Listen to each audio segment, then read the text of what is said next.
Well, the 2020 PGA Championship heads to TPC Harding Park this week, and I want to welcome in Bay Area KPIX Sports Director Dennis O'Donnell to talk about the course and the tournament's strong field. So, first of all, how are you, Dennis? It's good to see you. I'm surviving, just like you, Katie, but we do have the PGA Championship. You know what? Better late than never for golf's first major of the year. And it's great to see sports finally coming back. And you're right, it's the first major of the year, and it's going to be a great week with the first of golf's three major championships taking place. So, Dennis, what makes TPC Harding Park so special? You know, it's special to me, Katie, because I went to grammar school right at Lake Merced, adjacent to Harding Park. I went to college at San Francisco State, and after classes, we would sneak through a fence at Harding Park, play 5 holes, go back to college. At that time, Harding fell into grave disrepair, and it was Sandy Tatum who brought Harding back to championship standards, and now it's a gem of San Francisco. Harding Park has so much history for the locals because it's a public course, right? Everybody can play it. And I think that's what makes this PGA Championship so special. Well, and how much of a challenge will TPC Harding Park be at the PGA Championship? Relatively short yardage, comparatively speaking to like Bethpage Black, which played, I think, 7,400 yards in 2019. Harding this year, 7,200 yards, just a little bit over that. So I think, Katie, it's a shot-making course, not a boomer's course. It's going to be a course of strategy, not wail away from 400 yards with a wedge in. That being said, there's going to be 4 par 4s at Harding Park that are going to be drivable. So the big hitters, Bryson DeChambeau, come into play, but it's going to be incredibly risky because they cut the fairways down, Katie, by 60%. And within the rough, a lush rough, it's going to be thick. So you can boom it, but at your own risk. And in order to keep everybody safe, fans are not going to be allowed at this tournament, just like others we've watched along the tour leading up to this major. So will the PGA Championship still feel like a major without any fans in attendance? Yeah, that's really unfortunate, especially for San Francisco, especially because it is a public course. So it will lose the vibrancy of PGA Championship. I don't know if you've been to baseball stadiums. I have been for a few games now.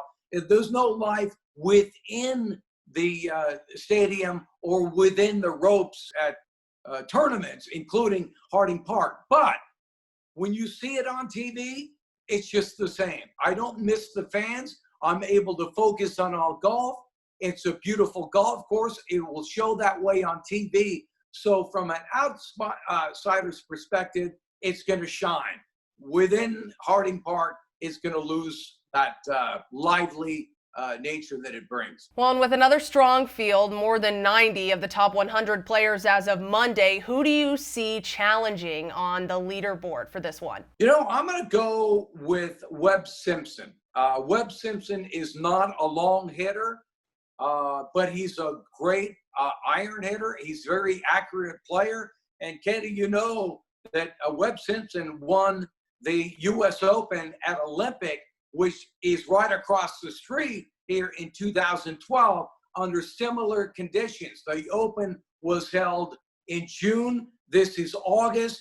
And in San Francisco, we have sort of Indian summers that really come in September. Right now, Harding Park should be, shrouded in fog, and the conditions make the greens approachable. You can be aggressive, but Webb Simpson, or shorter player or more accurate player, is my pick this week. Well, and I do want to ask you, too, about Brooks Koepka, who won the last 2 PGA championships and challenged last week, really, at the WGC FedEx St. Jude Invitational. Overall, he hasn't really played that well since his return, but can he win his 3rd PGA championship in a row or be a challenger for it? Yeah, he had that stem cell procedure on the left knee a while back, and then he stumbled on that left knee. Hasn't been the same since. But on the back nine yesterday, Koepka sunk the long birdie on 16. He was in the lead, and then he hit water on 18. But I saw enough